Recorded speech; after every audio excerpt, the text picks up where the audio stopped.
has left Chelsea, and definitely Chelsea will get a new coach, that will keep them up and running. But one thing, Chelsea fans need to know is that your new owners, they've been in this club for the past 2, 3 years. Your new owners are not interested, in cup success alone. They are American owners.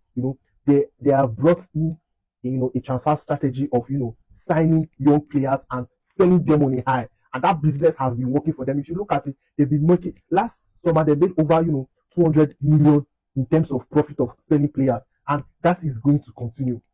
Even if you put in a Pep Guardiola in this Chelsea team, a Pep Guardiola cannot even coach in this Chelsea team. The kind of coach this Chelsea owners want is a yes man, a man that will always say yes to them. That was the same thing that happened to Mauricio Pochettino. Mauricio Pochettino, he wanted, to sign an experienced players.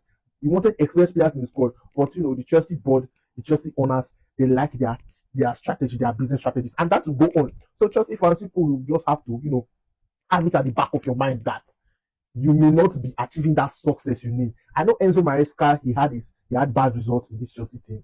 He went on, 7 games without winning, just 1 win. You get, some Chelsea fans are not happy with his sideways football. But I'm telling you now that any coach that comes into this Chelsea team may win trophy, but it will not be a significant trophy.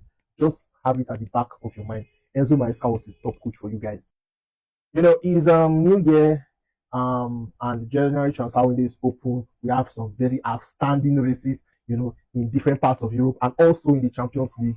In the English Premier League, we have Arsenal, Man City, and Aston Villa competing for the Premier League trophy. And then in La Liga, we have, as usual, Barcelona and Real Madrid. Then in Italian Serie A, we have 4 contending teams, being on each other's name. And my question is, which player, for the top teams in Europe, for the top teams in the EPL, Man U, Chelsea, Liverpool, which player do you think your club should go for? That will boost their chances. Is it for qualification for the Champions League places, for doing well in the Champions League, for doing well in the league? Which players do you think can improve, your club's performance and outright success in the league? I would love to hear from you.